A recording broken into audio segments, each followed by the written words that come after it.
10, 9, 8, 7, 6, 5, 4, 3. Good luck, studio. Oh, it's that time again.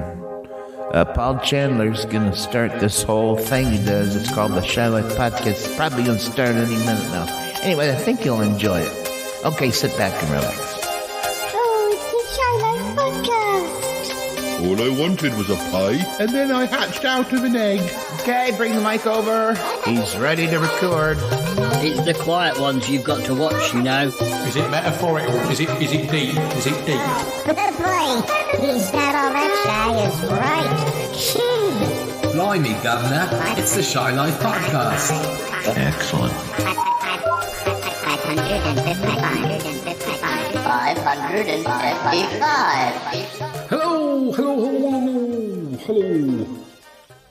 Hello and welcome to yet another episode of the Shy Life Podcast with me, Paul the Shy Yeti. How you doing? I'm all right. Now, what are we going to be talking about this time? Well, we've got an episode that we've been wanting to do for a while, and it's finally going to happen. Yes, what exactly is it, though? Well, two members of the co-hosting team, or part of our special guest team, I'm not sure what we call them. I think they're different from the regulars. The regulars are Yeti Uncle John and Ick and Snippy Martin and Bettina and people like that. Yeah, special guests. That's Troby and Lisa and Nick and Martin and people like that. So yes. So this is a chat with two of our special guest team. Two people who knew each other a long time ago and who haven't spoken to each other for quite a while. They've both been on episodes of Chatterbox, but not at the same time. Yes, we're going to be talking to Nick Goodman and Warren from the Cinematic Sausage. Now, Warren went to school with Mr. Trowbridge, but not with Nick, but he was part of our little sci-fi group for a while before he moved way up to London. And I remember him back in the late 80s, maybe the early 90s. And I maybe seen him once, perhaps twice, since then. Obviously, in a way, to me, Warren is a bit like Toppy Smelly or Jay the Haunt Cub, in that our friendship at the moment largely exists online, when we're playing Fortnite or when we're recording the podcast together. But I'm sure we'll get to meet up soon. Whereas with Nick, he's somebody I see in real life. One of the few people, really, that I see in real life at the moment, partly because he lives in Salisbury near my parents, so he's always my number one place to visit after I see my parents. So, yeah. So anyway, so the episode coming up, I'm at Nick's house, and Warren is talking to us via Skype. But he doesn't live that far away, but it was easier to record it that way. And, yeah, so let's run the theme music. When we come back, we'll have Nick and Warren and I think we're going to be talking about, I don't know, back in the day. Back in the day, yes. Okay, right, run that theme music.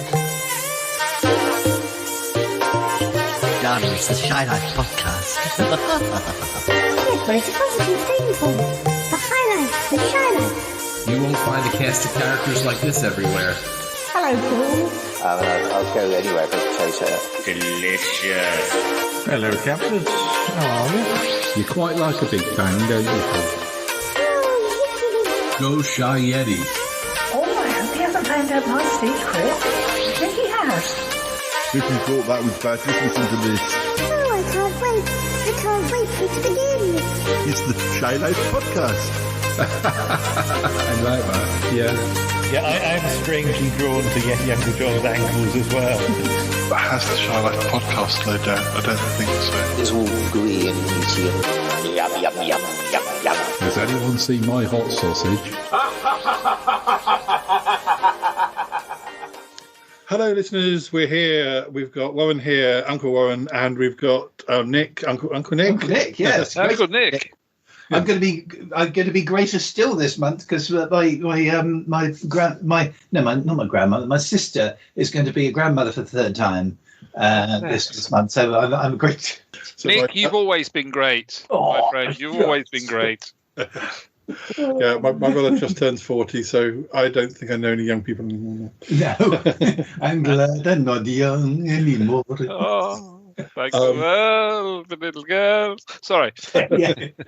So when did you two last see each other? Well, that's a bit of a personal question to start on, isn't it? Really? You see each other behind my back. I saw Nick I was discussing this morning actually with Troby. Last time I saw Nick was standing in a queue in East London. Yes, I think we did extend to lunch. I think yes, because we were.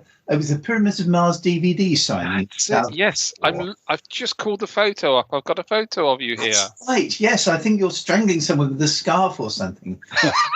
I've actually got that on because I'm converting. I'm sort of moving some of my photographs around and kind of into different albums. And there you are with Andrew and Lisa. And we went, and I think my other half as well. Yes, and we went for a meal over the other side, having met Sutek and a mummy and Michael Sheard, of course. Michael Sheard, yes. But no, that was a jolly time. But that was 18 years ago. My word, is it? Yes. Good Lord. I did meet you briefly when you were in uniform on Hillingdon Station. Oh, that's right. Yes, and I jumped out on Paul, didn't I? That's right. Yes. Yeah. Were you there, Nick? I remember. I wasn't sure. You jumped out, and he's dined out ever since.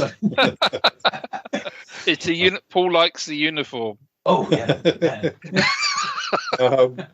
When was that? How long ago was that? Oh gosh, that must have been. When was I there? I'm not sure, but I think it was 2010. Yeah, probably about right. Actually, yeah, 2010. Yeah. It was one of Keith and Elaine's parties we were all catching up for. I think it might. I don't know if it was the Brig and Liz party. No, it wasn't because I was in America. When I missed that because I was in America. That's right. I think it was the year before. It was a big one the year before. Yeah. But no, it's been quite a substantial length of time. That's the only time I've seen Warren since the 80s, early 90s. Yeah. Although since we've been playing Fortnite, we get a lot of exposure to one another. You said you wouldn't mention that. Oh, sorry. Well, I was thinking back to, what do I think if I think Paul and Warren? I think 1988 springs readily to mind because the three of us and I think Danny March were all collecting Doctor Who videos at the time, and we hung out quite a lot together. And Warren and I went clubbing. Oh God, Concords, yes. Concords. Oh no, yes. Beautiful. I can't because they always used to play Loco and Acapulco a lot. Whenever I hear that song, your good self getting on down on the dance floor always springs to mind. Oh no, I remember it. I remember that's what brings them. That song always brings back the memory. Yes. Really does. Yeah. At Concord, I loved Concord. I can remember they used to have a raised section, and we got brave once, didn't we? I think Keith was with us, and we went up on the raised section, and that's where the show off dancers were, and we were like there strutting stuff.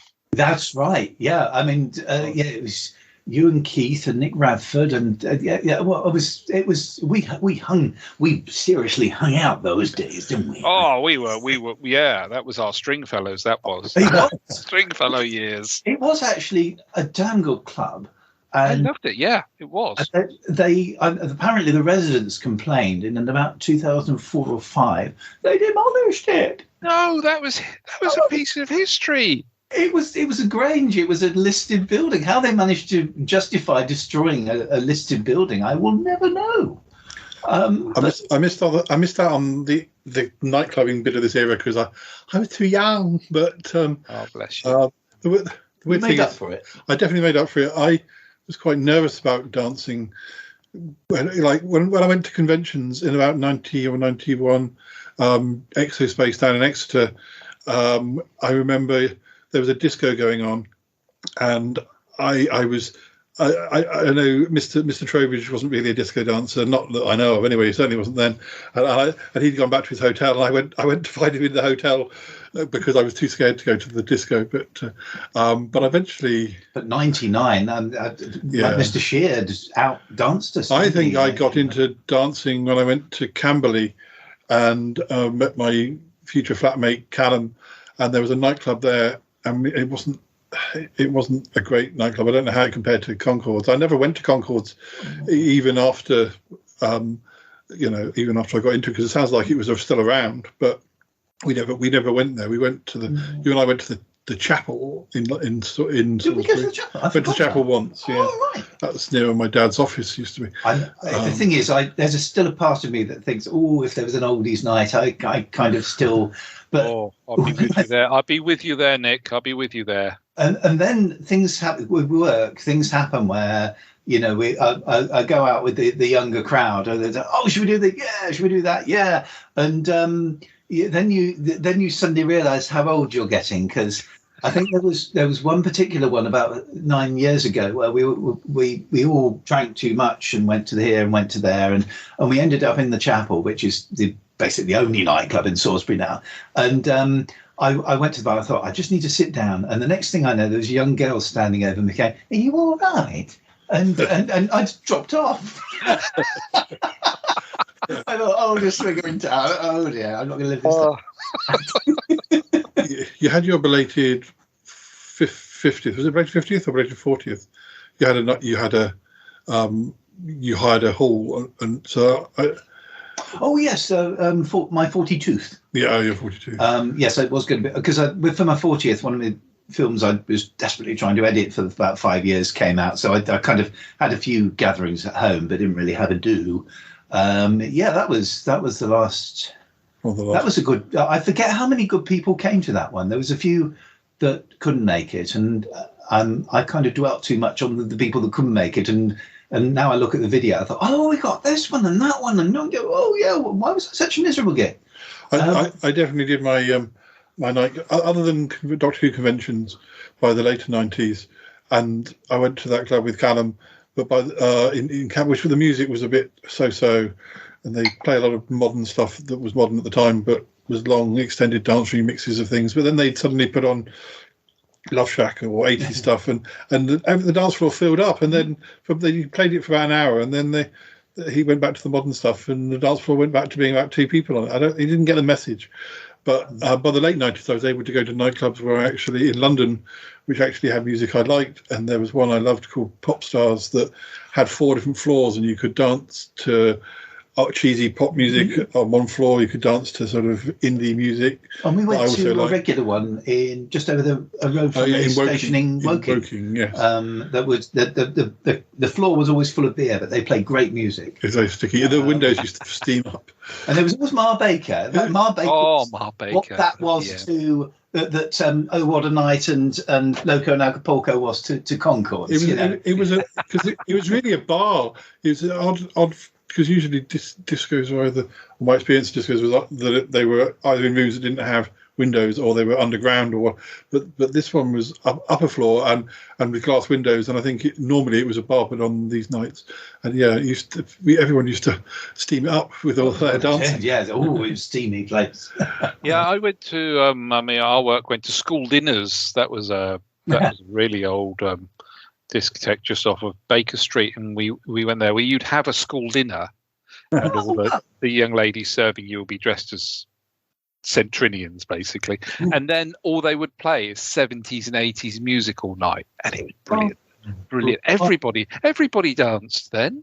Yeah, I went with my sister and Ali and I think my nephew to a place called Flares, which did more or less the same thing, and everyone was fitted with sideboards, which actually will recall in 1988, I actually was 10 years adrift in the tiles, and I had some sideboards in 88. So thank you for being my friend, even though I had sideboards. I have to say, Nick, from photographs I've seen of you with Paul and what have you, you are ageless. You haven't aged. You are exactly the same as because I remember I still have this thing. I'm still in my head. We are all still of that particular age. Yeah. But I look at you. You are exactly the same as I remember you.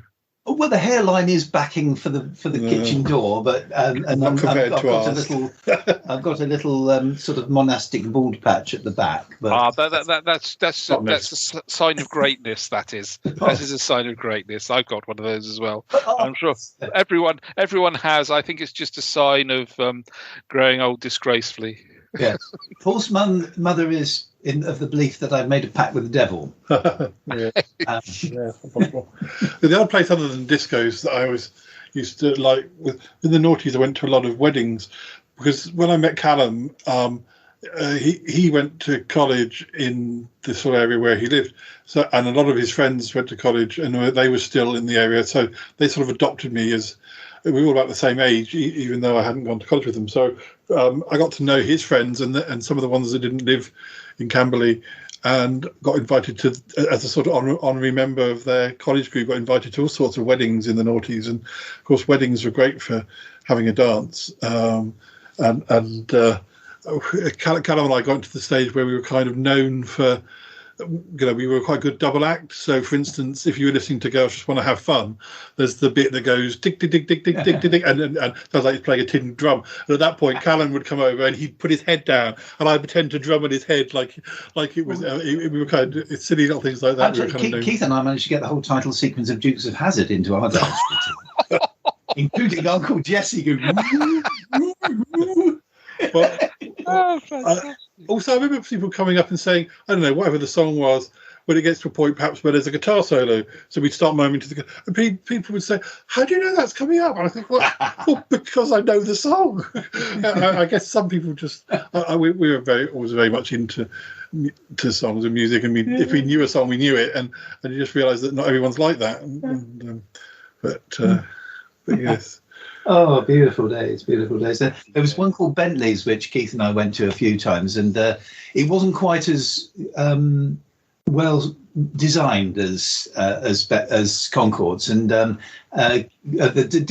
disco part was a little bit less demanding, and Keith used to joke that there was a little man in the corner just switching the light on and off. I couldn't remember the name of the other nightclub, and that was it. That was Bentley's. Yes. Yeah. Now the Music Box, where all the sort of poety people. Was Bentley's the one near the bus station, or was that another one? There was one near the bus station. That was Churchill's. Yes, where the Mitchell brothers always seemed to be going to that in the late 90s. Oh yeah. And you could always tell, because if you were going out for the evening, there was all these girls going across the town path with skirts up to their asses, and you knew they were going to see the Mitchell brothers.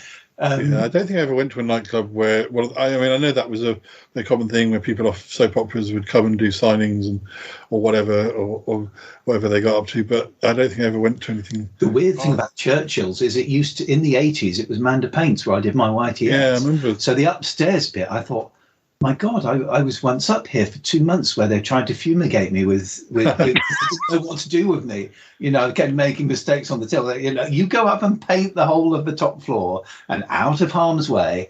And of course you wouldn't do that now because, I was exposed to paint fumes for non-stop for 2 weeks. It was also opposite that like camcorder and hi-fi shop. Sutton's, yeah. Which ironically is where, when I was in Salisbury, that's always my first. That was where I always used to buy my camcorder tapes for Sutton Park. That still exists to this very day. So. Unlike the shop, unfortunately. Yes, exactly. Yeah. I mean, it's a ghost. That whole street is completely. It looks pathetic now. There's no anything that was there when I was at YTS or even before Churchill. So I went to Churchill's a few times with the work. So do you remember when you first met each other? Was it part of the local group or something separate? Or? Yeah. Well, it was underneath this clock. I was carrying a copy of the Times. And I was shot. Razzle. And I had a carnation. And a big beard. That's all I had. That's all I had, yeah. Very noticeable. I stuck out. The other story that does the rounds, which I think is probably more true, is in July 1986, when I was contemplating unemployment for the first time, the local group started. I knew Fiona. I'd been to school with Keith, and we all gathered in and watched Dalek Invasion Earth 21 50, is it? Gosh, we're almost there, aren't we? They're nearly right. With Pete Cushing, and there they were. And I met your good self, and of course, Mr. Trowbridge for the first time. Yes, I can remember Andrew saying to me, he said, I'm thinking of going to this local group. Really? I didn't know there was one. He says, yes, it's in Salisbury. Should we go? I'm a bit nervous. I said, okay. And I didn't know what to expect from a local group. And I don't remember I really don't remember the first meeting. I remember subsequent meetings. I just remember all these. I went to the second one. The first one I understood was Resurrection of the Daleks, and everyone, according to the newsletter, they had a newsletter, do you remember? The SFOW Express. Express. And all that I could glean from that is they watched Resurrection of the Daleks and everyone took the piddly pee out of each other. Yes. I turned up and I knew Keith. We had a bit of a love-hate relationship back then. We're sort of firmly on the love side these days. But back then, there was a little bit of banter and everything. And you and Andrew were very much a double act. It was quite clear that you knew each other, and you'd spark off each other with the banter. And my first contact with you was you did us a quiz, an audio quiz about, can you name this episode? And you put on a clip. And I just bought, and there was a clip from The Invasion. I just bought Unit Tape Scene, and which had a review of The Invasion. And I noticed the clip, and I said, that's The Invasion. And you smiled one of your wonderful big happy smiles and said, you buy Eunice as well, don't you? I've never forgotten that. But no, great. And I remember I got Christmas cards from you, but I think I got trophies in June. That's about right. Yes, that's about right. Forgetting to give it to me. He used to send me Christmas cards on my birthday, crossed out, and "Happy Birthday" written on them. I remember. But yeah, I put my cards on the table. I was in a lovely way. This comes out. I was extremely jealous of yourself and Keith because you're extremely talented people. Keith was always very creative. I could see him heading towards, because he loved to be a children's producer, didn't he? A children's presenter. Yeah. Yourself, you had that wonderful talent of treading the boards, and you still have that wonderful talent of treading the boards, which gives you that ability to escape into somebody else's persona. And I was always sort of in awe more than anything else of your ability of doing that. And of course that came with your writing skills as well. Oh, bless your heart. It's very kind of you. I'm quite genuine. And I thought, wow, I was really a bit sort of, well, when I was told, Nick's an actor, and I'm like, I was quite sort of scared to begin with, and then in awe, and I was just amazed. But I mean, you always into our turn. We were always in awe. You always the one with the charisma.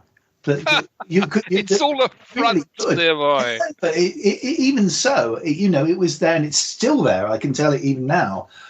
So yeah, we too were in awe of you. So. I think if those days can be summed up, it would be awe. I was going to say we're a pair of oars. Oars with lots of W's and an E on the end. Yes. Awe. You go to St James. Yeah.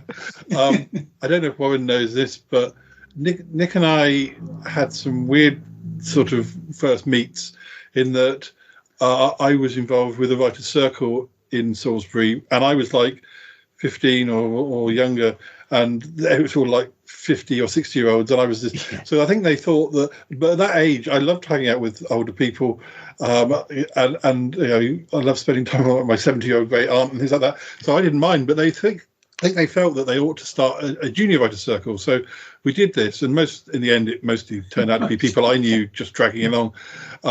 But Nick was at the first meeting before we knew each other, and I don't even really remember him being there.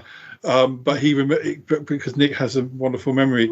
He remembers. So that's the first time we met, and it was a year or so before we met because you knew Danny and I went to school with Danny. I met you 3 times in the end because I knew Nesta Bryn, who ran the Montessori school, which you've been to, and we were meeting in. Yes, at that point I'd only written one telly script and it wasn't doing very well, and it was taking ages to do, and I only had the synopsis, which are now just shown to the world. But at the time, I was really getting frustrated and I wanting to take things a bit to the next level. So Nesta said, "Do you want to come to this meeting?" I thought, "Oh, fine, And the only, as you quite rightly say, the only people I would say younger than 50 were there. And I was 18 at the time. You must have been, what, 13, 14? Yeah.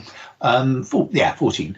And you and a lad called Andreas were the only people in the room that were that way, anywhere that could be described as young. And that was the junior writers. That's right. I mean, the older one, I can't imagine, must have been mummified husks. Hundreds of years old. But you always had this wonderful panacea of ideas. You always had this. And I can always remember Nick going, "Well, I can. Oh no, I've got this idea. I can bring in from this, and I can bring in from this." When you would always explain your ideas to everybody, and you would I was just amazed at where you kept all these ideas. But I think we got on very well because you had that energy that rises to that as well, and that's what you do. Without that, any number of enthusiasm in the world isn't going to work, because you need someone who has that who can rise energy. rise. But no, I met Paul. I think was more. You were more into detective. At that point, I was going through. I was writing. At that time, I was writing sort of anything sort of with an elderly detective, like usually like a Miss Marple clone or something. I was sort of very into. My English teacher said that if one of my stories was the only thing that existed after a nuclear holocaust, they'd think the world was ruled by old women and aspidistras, and which it kind of is. But I still say they're your calling card. I mean, the sort of when we did our joint story that is in the book, which is coming out in a while, you know that there's shameless plug there, sir. Well done, well done. Well, not yet. Now he's not quite ready, but. You know that Paul's written the chapter because there's a little old lady in it, whereas I've written the chapter because there's usually some sort of tragic heroine in it. We all leave our calling card, really. But we met. We kind of also met because I became friends with Danny at school, and the reason I became friends with Danny was a complete coincidence that I'd been in a class and we'd had a quiz because it was the end of term, and it was a Doctor Who question and I got it right, and my friend in that class we were sitting at lunch and he was saying, like, congratulating me getting that right, and I was saying, well, I love Doctor Who, and Danny happened to be sitting on the table, and then we became friends, and then I met Nick through that. Was the first time with the Montessori writing group was June '87. Yeah, it was about a year after I met Warren. But, I met Danny in December '87 because I started at Bishop's in September. And by a strange coincidence, Danny also went to the Young Communicants group that I was then part of with my church. So he was actually in the choir, which was being run in turn by somebody I'd known since I was 2 years old. But he came to. Well, I was always having smite parties at my place. Because I was the only one who was old enough to sort of say to my parents, "Can I have a party?" "Yes, thank you." I mean, the things I got away with, it's outrageous. And the amount of alcohol I got into those things, that was also outrageous, completely unacceptable.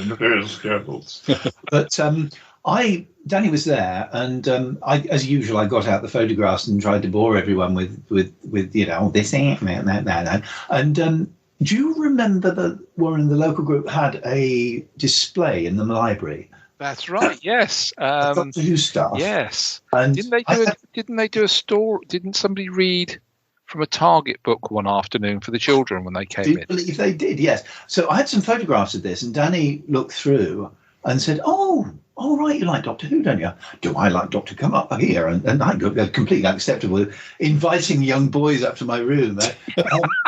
you didn't think about it back then. There was no connotation, no insinuation. And I said, well, I just started getting the audio tapes from the videos of Linda. I didn't have a video recorder then. And I said, well, look, we've got this story and that story. They go, would you like to borrow it? Yeah. And so, as I've kind of said before on Yetis, I was being helped in my collection by someone 10 years older than me, and by contrast, I was helping Danny, who was 5 years younger than me. So, and I was borrowing the tapes that Danny was copying off you, and doing copies of his tapes. So I was doing copies of things that were from you even before I had met you. And I was forgetting to return anything to Nick whatsoever. If memory serves me right, I was terrible at borrowing things from Nick and not returning them. Well, there was you always gave me something to live for, to hope for. I was a terrible teenager. I do apologise. I was always going into McDonald's and sort of say, "Oh, hi, do you want to get? Oh no, you're on duty. Don't suppose you got those tapes." But he did give us that black and white. Warren gave us that black and white copy of Silurians that I was so excited to watch I had to get up and try and watch it all before I went to school the next day, which I don't think I quite managed because it's quite a long story. I can remember Nick, myself, and Keith sat at one of the round little tables by the dance floor as we did at Concords, and they had a screen up there, and we were discussing, because they were talking about releasing Silurians on cassette. Yeah. And wouldn't it be nice if they just put Silurians on now with a nice music vocal track in the background? I remember bizarre conversations. Wonderful. I remember us exchanging the enthusiasm about that over that's a good copy. First gen, we always talk about first gen. Oh, first gen, yes. The picture only rolls once or twice through it. And you can actually see all the colour. But I remember... Yes, that was a rarity for us. When you were very, very busy and very, very worky, and the one thing that I lured you to my house with during that era was Ambassadors of Death, which I got from Paul. I got very excitable about when I first heard the trailer of Ambassadors of Death. Mr. T. He used to lend me Sonic Waves, and we'd listen to it on the school bus. Yes. And I just incredulous with excitement because Ambassadors of Death trailer. It was amazing. I mean there was never. I thought there would be never any chance of seeing these things. I know, and to the extent where it really sort of kind of haunted you a bit, because I remember sitting having sandwiches, having a chat by the riverside in Salisbury, and I remember we were talking about Longleat, and sort of when we come back from Longleat, and you turned to me all serious and said, something came back from Longleat. Listeners, that's a Ambassadors of Death joke there. In case you don't understand, it's fine. But I thought, when I got to know Linda, I said, well, it's time we got a video recorder. And of course, in those days, the rental culture was still first nature. And my dad sort of said, we can get a video recorder as long as we sell the car. I mean, as if it's going to cost a king's ransom. And after a few months, I said, well, this is silly because, I'm not skint. I was able to save in those days.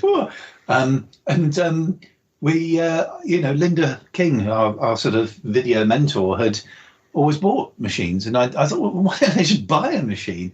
And I did, and suddenly we were sort of collecting loads between all of us. Top loader, one of those big top loader ones that you put it in and push the lid down on.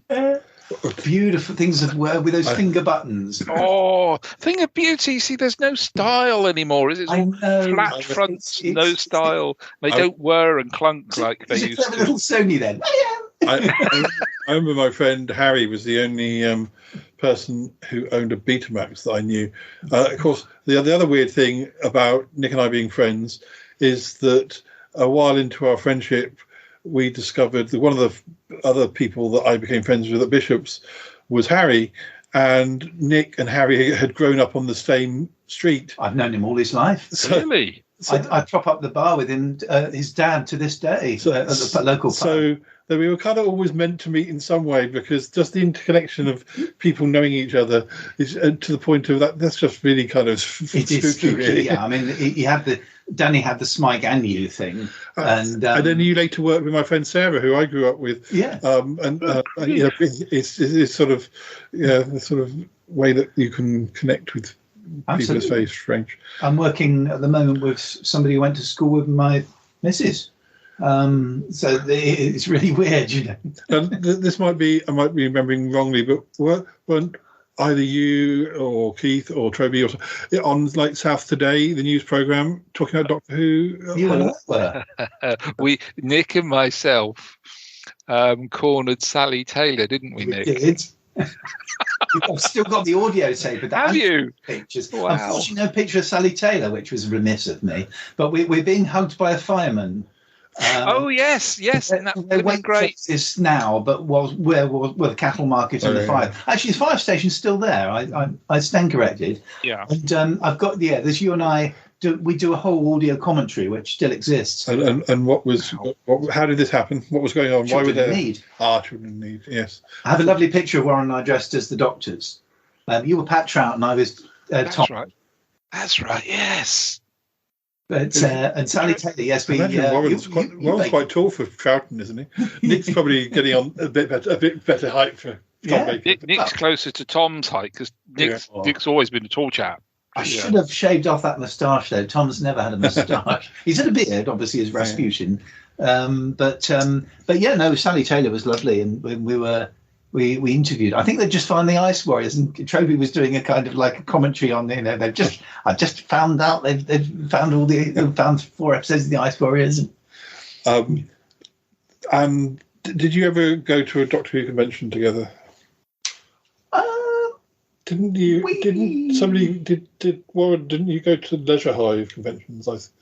I went with Troby to Leisure Hive. I don't know if Nick was there because I was lucky enough to meet Ian Marter there very shortly before he passed away. You must have been there then, because I went to 3, which is just before Ian Marter died. So it must have been then. We must have met each other. I can't. It's such a long time ago. All I remember is getting there. It was at Swindon, and we got there on the coach. We were taken up by I think it was we went. Keith and I went up on the bus and came back via his parents in the car, and there was Debbie Watling, Ian Marter, was Peter. No, not Peter Miles. That was the previous year. And Colin Baker. I might have been the previous year then, because we had the Davros. We had the Davros panel with Michael Wisher. Oh yes, and Peter Miles and Ian Marter. So it might have been the previous year that we went. Yes, that was the one that was covered in sonic waves. That's right. Yeah. Oh, look at it! It's covered in sonic waves. You will never get the stains out. Was the White Hart convention? When was the White Hart convention? Was that 1980? 1988 was the White Hart convention. I met you just before I started getting the tapes, and because I had the videos, but no video to play it on. So we used to go around to Danny's 3-story house in Exeter Street, and we always used to have these meet gatherings. And that's where I met you during Pirate Planet. Warren, did you go to White Hart? Yes, I was. Myself and Keith were the security people at White Hart. Yeah. So if I hadn't seen you before that, I saw you then. Yeah, I can remember running round and avoiding Richard Franklin. Yes, he was rather keen on you, wasn't he? Yes. And Fiona came to my rescue that day. Yes, and of course there was that rather unfortunate incident a month or so before when I was arrested for wearing a raincoat. And it's an offence to wear a raincoat. There was somebody in the vicinity who had been flashing that looked roughly like myself. Yes, I got taken down the cop shop, strip search. This was still a matter of great hilarity in the group. And I have a little recording of Andrew Wink saying casually to Mark Strickson at White Hart, "Oh, we got arrested for flashing." no irony, nothing. Oh, priceless. I don't know. I think you could elaborate a little bit on the, I remember the point. Just to make it clear to the listeners, somebody else was arrested for that offence. I assume they were, but the policeman sort of was quite happy with what it sounded. And just before he dropped me off, I was on my way to church of all places, and he goes, "If you decide that it's you, call us on this number." Right, I'll have a think about that then, officer. Love that. I've been thinking about it. I've decided it actually was me. But well done. It's 34 years ago, so nobody's come forward. So it's a flash. So you're still the prime suspect. They've still got a little picture on like a pinboard in an office somewhere. That's right. Yeah. But no, I mean, nobody was sort of, "Oh my God, this could ruin your career." That was all. I think just like the Johnny Jack Tar sailor in Sleuth, I think White Hart was my first convention, possibly, and certainly from a punter's point of view, I thought it was really good. Especially, I always remember Sophie Aldred hiding in the Dalek, and she just done Dragonfire, and we didn't even know that Remembrance of the Daleks was going to be the first story of. Somebody did in the audience. There was some kid who was about 9 or something. He was in the audience, and he knew all the secrets of the production team and knew Remembrance of the Daleks was going to be. And Sophie was trying to keep it, kind of all confidential and everything. But basically, listeners, Sophie Aldred played Ace, who was the companion of the time. And at this convention, there was a panel going on, and there was a Dalek that happened to be off stage, and he was moving around, and you just thought it was some guy in a Dalek. It was Richard Franklin, and they set him up, didn't they? They set him up to ask the question, "What do you think of the new companion?" Yeah. And then all of a sudden, he answered the Dalek asked him the question, "What do you think of the new companion?" And he said, and I think he slightly dodged the question because he hadn't seen it. And then they took the top off, and everyone went berserk because it was Sophie Aldred. That's the moment I fell in love with Sophie Aldred. She was lovely. I remember her being in the green room, coming up and giving me a hug and a squeeze, and I'm like, "Oh, I like you." She's always been she's a good egg. Yeah, fan staple. She's now on the Blu-rays, all the interviews, she's just lovely still. Yeah, and I like the fact that she's going to make an appearance. Yeah. As well. Yes, that's exciting. Yeah. The little trailer at the end of the CEO's episode rather took away all the work that happened in that episode because everything when he was treating. Oh my God, treating. But no, that you came up to me, Paul, at the end. I think Danny introduced, because he was there too, and he introduced you again. So I met you again, and then I met you a third time when we did the videos, and then I think we started phoning each other and sort of combining forces with Doctor Who, and I think Warren, you joined us for quite a few viewings at Danny's. I think we all sort of. I can't remember. I can't remember. I probably did. I have a sort of vague point in my life. I think we were definitely all get at my house for my 20th birthday. You and Danny and Paul and myself, and we just sat around and watched Doctor Who all day and revelled in some of the stuff that Linda's given. I have to say, Nick has. You have an absolutely wonderfully sharp memory, and you also used to carry around a tape recorder and a camera, didn't you? That's right. I still have. I've digitalised it now, but a lot of those old recordings still exist. I'm glad to say, and I'm so glad they do, because there are some people that I meet at parties or something. Some of them are no longer with us.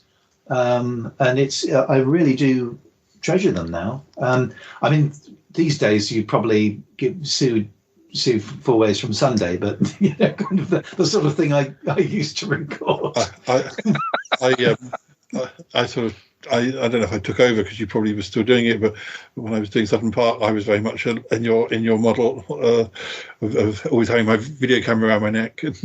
Well, and look at the results. You've got a unique, almost decade-long social history.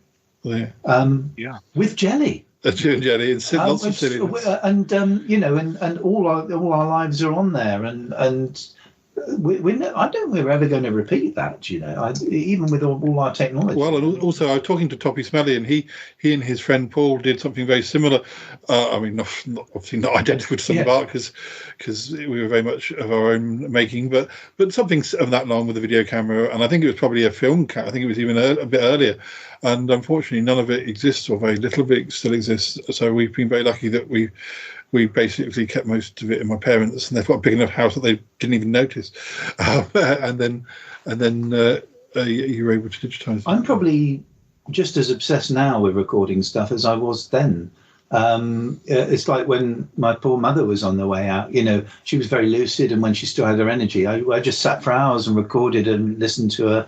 And she was sharp as a tack. She remembered so much of her childhood and everything. I thought if you've got it on the show, that is a priceless document to have, isn't it? And I think as we get older, we realise that time just travels so fast, and before we know it, our lives are so fleeting, aren't they? That's right. I mean, similarly, my godmother, who's sort of is still around but in a home, we went to a lovely cottage, my sister and I, for her 90th, and she started talking about how she met her husband, and I did a sneaky and sort of switched on my microphone on my phone, and now I don't even know when I'm going to see her again. So I'm so glad I did that, sneaky though it was. I'm so glad I did that. I'm lucky to be able to I've had my mum and I had my dad to some extent, but more regularly my mum, and we've had the recordings you gave me of your mum on the show, on the podcast. So at least other people are able to hear them, and I think the responses I've had, that people who don't even know those your mum have found those episodes interesting, because it's just interesting hearing people talking about. Well, I like getting some more people for the show because it's just different voices for people to listen to, but also it's a snapshot of them as well. And like my sister and brother-in-law, I managed to get on to Shy Life for 2 occasions, but they're kind of there's a sort of they're happy to do it, but they're a little bit self-conscious and kind of, oh, right, why are you doing this? Some people we were talking about this earlier, Nick and I, about how there's some people that I would love to have recorded, and they either don't think they've got anything to say, and one of those in particular has passed on at a very young age, and so we never got him, and other people just don't like the idea of it, and it's a shame. It's not just about them, we want them on the show. So never mind. But also, you never know. It's like my friend Matt. I went to his second wedding about 4 years ago, and we came back, and there's a guy with a sort of speech impediment that had been on one of the recordings of Matt's 18th, which I'd done. And I said, "Oh, yeah, we've met before at Matt's 18th," and he had no memory of it, bless him. But his dad was on that as well, and his dad had since passed. So it's just keeping that bit alive, of people. We're all terribly valuable. What year did we do Genesis of the Wogans? I've been doing that forever.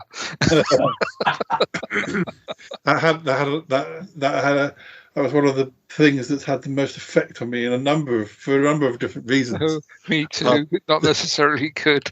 It must have been the heat. It was August 91. Was it late? I was a dead body in it, and that was my year for playing dead bodies, because David Aldridge, who later did The Retaliators, was gearing up to do a thing, and he did.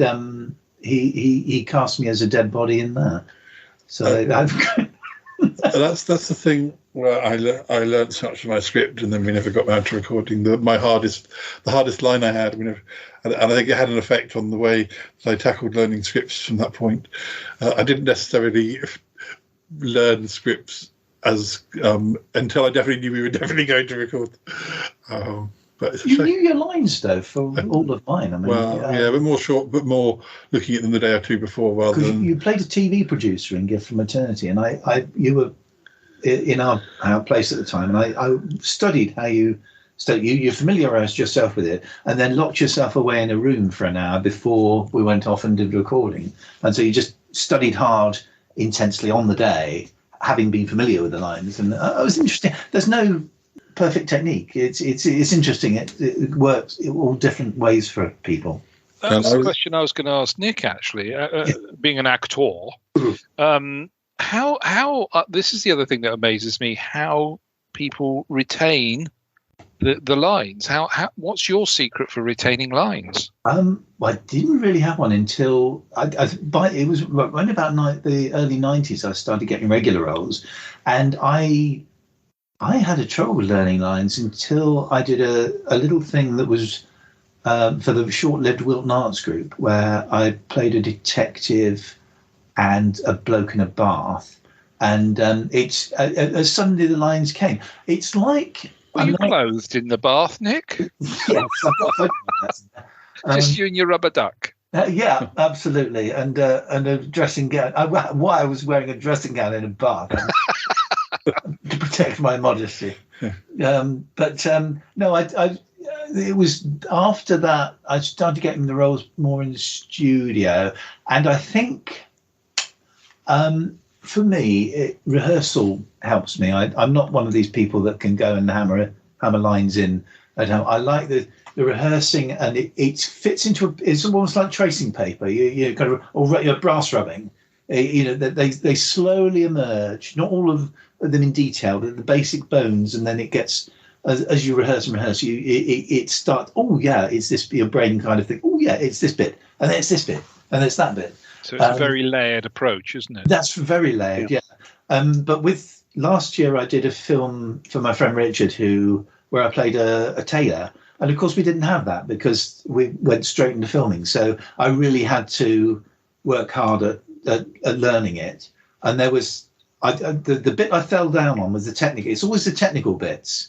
So there was some measurements of this supposed a suit of a dead body, and I messed it up quite a few times because I couldn't remember these measurements. But I think slowly as tracing paper. But I do like a good. I'm happier with scripts. Yeah. I think with Sutton Park, obviously, I was given an ample opportunity to ad lib, but I think Paul showed his ability for ad-libbing when we did the Blake Seven thing, Series E, because he was brought in as practically the only original character in the thing, and he made the part his own. And you could see Sutton Park in embryonic stage because he brought things to the character. He was a bounty hunter, and he was covering all these bounty bars. Was I not Villa as well? You were Villa as well. I don't know why you suddenly turned into Otto. Yeah, I was talking to Toby and Warren about this when we were playing Fortnite the other day.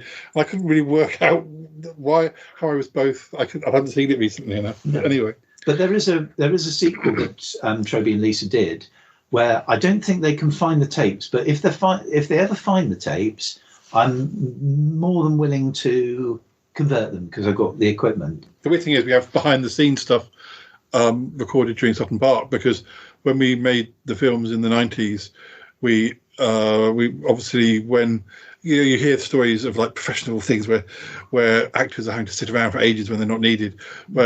So when I wasn't needed, I'd get my own camera out and do Sutton Park, and we had all sorts of plot lines going on behind the scenes, which is a nice record of behind the scenes. But in the case of, but also Andy did though. Andy King did. Yeah, he did more of a documentary version, didn't he? More documentary. Well, I mean, some of them became documentaries and some of them didn't. But I did a behind the scenes on The Return as well, and which was Andrew and So there is footage. Lisa's friends. There is footage. I had to be dead, I think, at one point. And a dog came rushing through the woods and jumped and vaulted over me, and he turned round and vaulted back. And Lisa wrote a line in this because she wrote the script. Lisa wrote a line in it where Paul's character gets shot and gives an agonised scream. And I said to Lisa, "You don't know what you've unleashed here. This is Paul. He will chew the forest down." And sure enough, and George Watson, who was in it, who's a friend of Paul's, we were there both together in the scene, and we're kind of struggling to hold it together. And of course, every time Lisa asked him, Paul, to tone it down, and it ended up sounding like Homer Simpson with a hangover, And George and I were sent behind a tree in disgrace. I think we were taken out of the shot in the end. But Evelyn Sawyer as Servalan, this very short, bespectacled Servalan, and she said to me, "Oh, take away the body." And of course, George pick up Paul by his tracksuit, and he disappears into the tracksuit. It's like he's melted. But there was one last thing about the return. I have to say that we had a very, very, very wet day on it. The shoot went on a bit, and Evelyn and I had this scene, me as a new character and her as Servalan. We had to do it under an umbrella, and I was holding her at gunpoint, sort of basically nose to nose under this umbrella, and the script melted because Lisa had done it out in bold, and the rain washed the words away. And I sort of thought afterwards, I wish he'd asked me what I thought of the script. And I said, what can I say? The words just floated off the page. I thought, Dad, I didn't get to do that. Returning to Wogan's, I have to say that the other reason that I remember it particularly was because I had to put a microphone up Warren's trouser leg, and a boy doesn't forget an experience like that. I do remember somebody put their hand up my trouser leg. I didn't realise it was you, Paul. Yeah, it's in my happy bank. It's like a gender reveal. It's a trouser reveal. It was Paul. It's the old trouser gag. Yes. But no, yes. I was very sorry I didn't get to play a bigger part in that, actually. I was working most of the day, so I couldn't really commit to. But no, it was lovely. That quarry we used quite a few times. We'd done the previous year, and I used it. We used it in Sutton Park, didn't we? That was ideal, that quarry. Is it houses now there? I don't think it's still there. Still quarry there. Okay. Since my parents died, I don't really go to Harnham that much. I used it for the cliffhanger of episode 50 of Sutton Park, where it made it look like somebody had been shoved off the end. But we came back there lots of times. I have to say, I did a really corny thing because we were there with Harry Fulton, and it was obviously being a quarry, and there was a tyre hidden halfway in the ground. The chalky ground, and I stood on it, and so I'm sorry, I can't resist this. And I turned to Harry Fulton and said, "Harry, I'm standing on a landmine." It just looked just like the landmine from Genesis. Listeners, another Doctor Who reference. So I was asking you the other day, Nick, if you could remember sort of the last few times you saw Warren, or can you remember Warren sort of? When did you leave Salisbury? Did you leave Salisbury for London? Oh, well, I left for London in 1990. Oh, Lord, yes. 1990, I packed my little knapsack and put my stick over my arm with a handkerchief on the end with my cat and went to London. Yeah, I never actually lived in London for till years afterwards. I lived in a place called Chesham in Buckinghamshire. But yeah, that's where I ended up. Didn't come back to Salisbury much after then. Well, I remember you coming back briefly when we were recording RPS 8, and you dropped in for the afternoon to see us, which was nice. You said that was 92? 92, that's right. It was just a little bit before I started Sutton Park. That's right, yeah. I remember losing, I think that might have been the last time I saw everyone, because I lost track Oh, because I'm terrible at keeping in touch with people. It's just a terrible thing. I have one of these terrible people that can't balance things out properly and write stuff down. Actually, I must admit. But it's. I don't think I saw. Then I know Andrew contacted me in 2006, I think it was, on that site called Friends Reunited. Oh yes. And that's the thing. There was no, apart from that, was social media. That was it. Yeah, that was it back then. So it was extremely much more difficult than it is now to get back in touch with people. Yeah. Even now, I mean, Paul and I both got friends. We're completely vanished off the radar. It's at least one of those you hear on the Shallow podcast on a regular basis in Southern Park clips. So. Yes, because you're one of your most popular contributors, Lee, from Sutton Park, has disappeared. One of my most popular contributors on RPS, Tony Derbyshire, has disappeared. He's gone without trace. I don't know what's happened to him. Our listeners, Lee's the one who you hear doing manic laughter at the end of the title sequence and in playing many baddies in Sutton Park clips. Yeah, no, it's a shame really, because we've got so much we can offer now and put out there and for people to share, not least of which them to share. I wonder whether in an alternate reality there are episodes of Sutton Park where Warren played characters, or films that you made where Warren played a character. Oh, I would have loved to have had you in a film. I'd love to have been had by you, darling. Oh, it's not too late. We're not too late. Yes, it's not too late. We can do the return. We can do matching Zimmers and things. Absolutely, yes. do the geriatric version of a children's film foundation thing. Billy takes the Zimmer. I think that's a damn good idea, actually. Oh, now the cogs are going now. Oh yes, Billy makes a Zimmer frame. Yes, but I was thinking actually, thinking back to that. If you have something like old photographs and old audios, and inevitably you still get greedy and you think, I wish we'd had cine film back then. And I would have loved to have, when you see the old Children's Film Foundation things that are kind of being re-shown on Talking Pictures, and you think, I would have loved to have been in sort of Billy gets into trouble with the headmaster, or Billy does this, and there was always a Billy, wasn't there? But no, there's always that one that you wish you could have done more. I've said this before on Shy Life, but I kick myself over and over again for not buying a video camera earlier.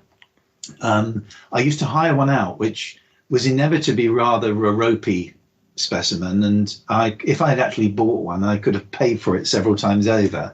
I didn't get one until '98, which was disgracefully late. But of course, I videoed my 21st. You're both on there. On the video of my 21st. You're doing your. I'll tell you about the eye patch. Yes, we're all getting on down there. I still don't know how I got through the noughties, which is one of my favourite decades, without doing hardly any of my own personal video stuff, because I finished Sutton Park and I started doing my poetry videos in 2010 and revised Sutton Park with them, but I don't know how I got through noughties without living in a fictional landscape, because that's certainly my happy place at times. But I think the fact that you probably had a social life probably. Yes, I think I did have quite a busy. I had a very busy social life in the noughties. Very busy. It's a shame we don't have that much.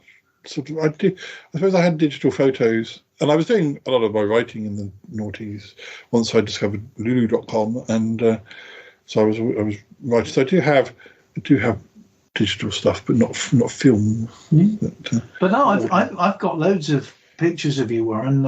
Some I would hesitate to pop on Facebook because you're with certain personages you might not want to be published with. I don't mind being published with anyone. I've gone past that stage of my life now. As long as you're happy, then there is much out there that is Warren. Oh, that's frightening. I thought there was very. You see, I have no because of family issues. I have no record of me growing up or being a teenager. I have nothing, absolutely nothing. Oh dear. So no, I don't mind being with personages. No. Oh, I think to say, as I say, from 88, 89, we got absolutely shed loads of. Really? Oh, good Lord. Oh yeah. That's frightening. We really did. We hung out. We did. I want to see them photos. And that was just my sideboards. Yes, we went to. Didn't we go? We used to go to Longleat quite a bit as well, didn't we? If memory. We did. Yeah. Longleat was always a mecca for us Who fans, wasn't it? And again, there's when from 90 onward. I think for about 3 years, I did a committed video of Longleat, and you've got. Elaine and Keith, and yourself actually from in 91, you popped up by surprise, and I've got a whole lot because you're all gearing up to do Wogan's, and I've got a whole video of you and Keith and Troby rehearsing. Oh, wow, really nice, and I think there's an audio that goes with that because Keith did audios as well of Longleat. Yeah. But I've got a charming picture of you and my American pen friend Rachel just outside the TARDIS at Longleat. And you joined us, and we all went and did an exhibition. I can't remember. Did either of you ever get to Longleat in 1983 when they did the big 20th anniversary thing? Yes. So I didn't actually. No, I wouldn't have been able to have got there. I don't think.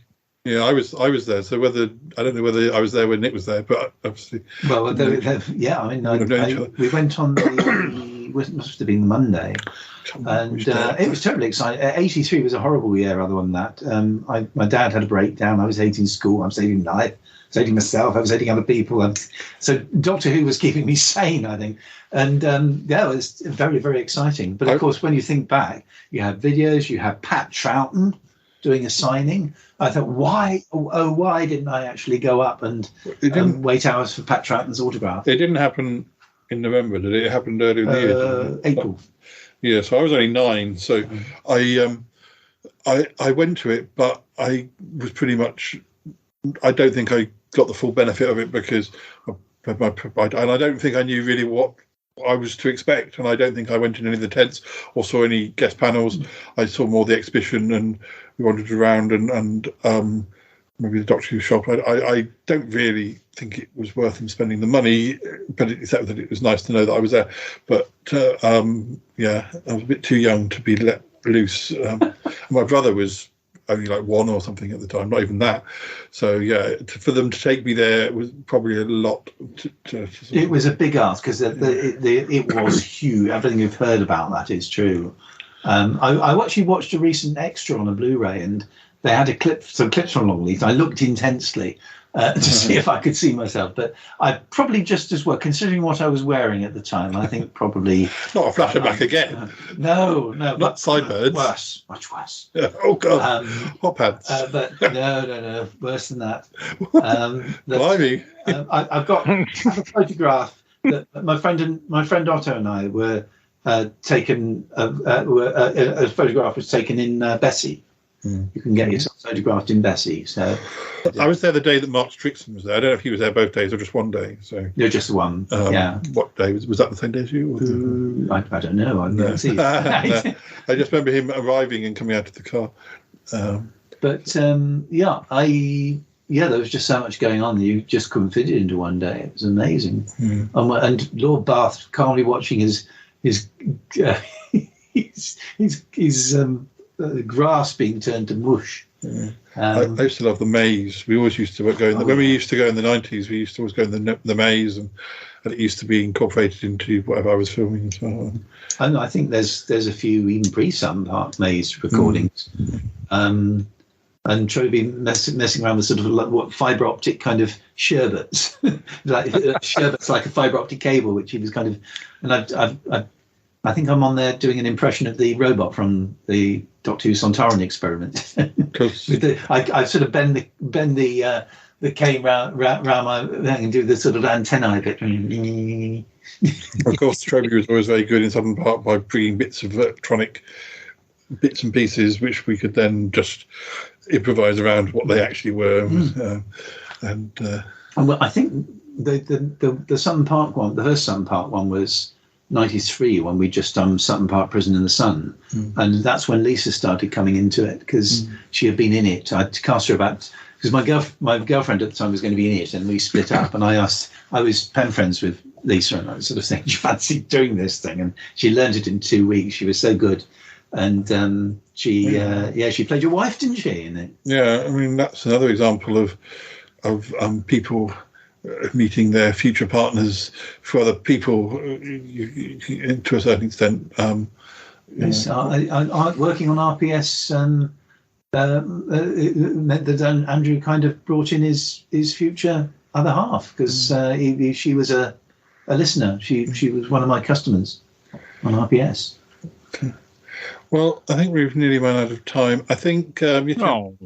Well, unless you have any more juicy gossip. Juicy gossip. Where do we start? Oh, yes. That for the next episode. I think Auntie Uncle John wants to pop in very briefly after the theme music, so we'll say goodbye for now. It's very good of him to actually respectfully wait for the theme music. He's out in the garden guzzling fizzy water. But anyway, we'll be hearing from him later. Yes, thank you, Warren. Thank you, Nick. Well, thank you. We have got to get together face to face. We have definitely. We need to have several glasses of wine. Several bottles, dear boy. Yes, absolutely. Bottles indeed. Yeah, I mean, we've got 18 years to catch up on. Absolutely. Bottle a year. Well, I'll speak to you both again soon. And it'll be a pleasure. Thank you for joining me. And yes, lots of episodes in the can, and both Warren and Nick will be back separately in different episodes very soon. We'll be back on Monday. Yes. Yes. Okie dokie. Goodbye. When Val will be looking at Heat. Yes, and I'll be making a chocolate darling. Yum, yum, I look forward to it. Right, bye-bye for now. Bye. Bye.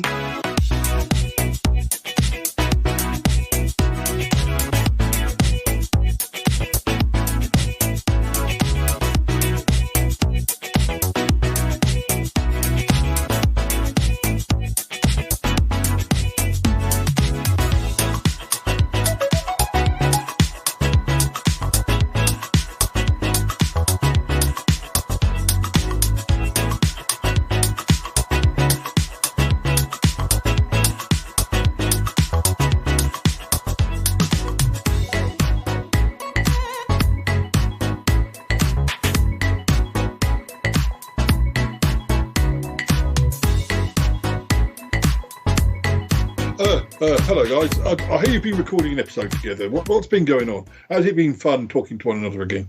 It's been divine. It has, yes. It's come back in where everything comes back, doesn't it? As soon as somebody mentions something small, then the big picture explodes. Absolutely, and there's a lot of love to share out there. I can't imagine you as youngsters. You're running around and jumping around and hopping about. It must be quite exciting. Oh, yes, with a little help from the Four Seasons. Oh, yes. Yes, throwing shapes on the dance floor. Absolutely.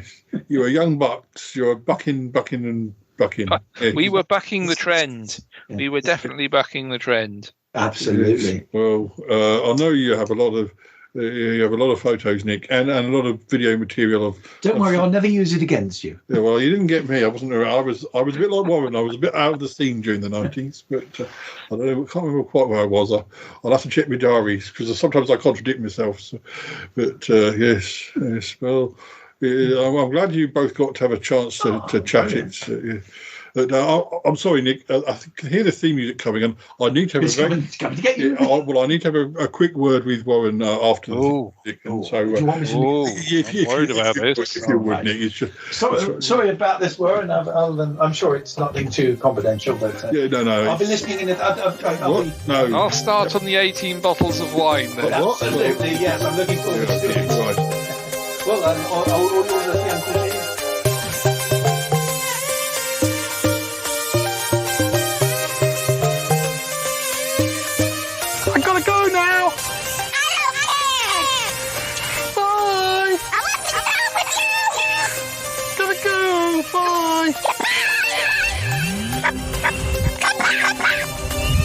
Goodbye, goodbye, goodbye, goodbye, goodbye, goodbye. This show is part of the Pride 48 network. Find more shows over at pride48.com. Oh dear, what's going on now? Oh, it's the Shy Life Podcast. Let's go. I have a voice. I have a voice. You have a voice. You have a voice. We have a voice. We have a voice. Unique voices in podcasting. UnivazPods.net.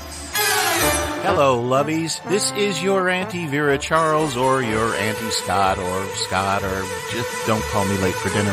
Reminding you that the Pride 48 live streaming weekend is happening July 29th through the 31st, 2022. We hope to see you there in the chat room for an amazing weekend of live LGBTQ+ podcasting. For more information, head on over to pride48.com, where they've got pride just flowing right out every orifice on there. It can be unpretty at times.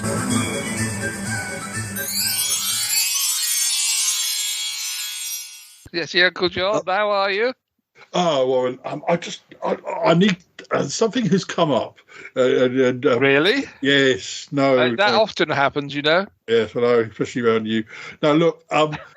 When we were talking recently, you came and you met the regulars. I think you might remember that you had quite a few admirers, particularly Bettina Dupre and Tallulah Twinklehorn. Now, they weren't wearing their glasses. That's what probably what the problem was. You know, they're very easily. I mean, they're very easily led. Yeah. Well, look, I have to break it to you. They have formed little fan clubs for you. Heavens to Murgatroyd. But two different ones. They are rival factions. Like Imperial Daleks. Yes. And I can see it getting out of hand. I mean, I don't disagree with. I mean, I don't get it myself, but maybe a little bit. But I think what would be good with just one fan club. That's probably enough, surely. I don't want them two to fall out, but I think the best way to resolve this is if you come back to the Charlotte podcast and we confront them and we talk to them and kind of get them to be nice and be friendly and it doesn't hurt to have a fan club, Warren. I'm sure that will help with the cinematic sausage. So would you come and visit us? Well, in the words of Colin Baker, yes, I know. I'll take you to. Oh yes. That works really well on audio. Now listen, okay, well, I'll take that as a yes. And if you come over, we'll speak to the ladies, we'll sort it all out, and maybe Paul and you can talk about some TV stuff again as well whilst you're there. I'll send you the dates. And, yes, maybe some other dried fruit. I don't know.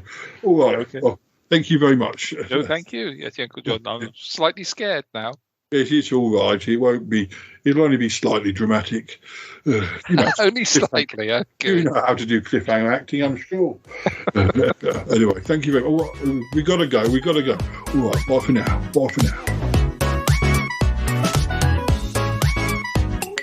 Oh, I think that was a wonderful episode, don't you, Toppy? I sure do. Yeah. Oh, yeah.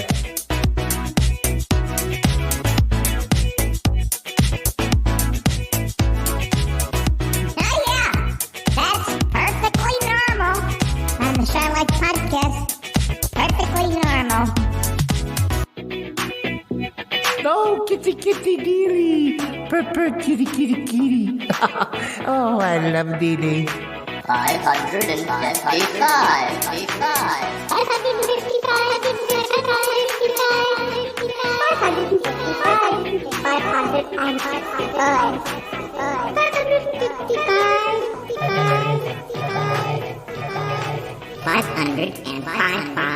This is just the weirdest thing I've ever heard.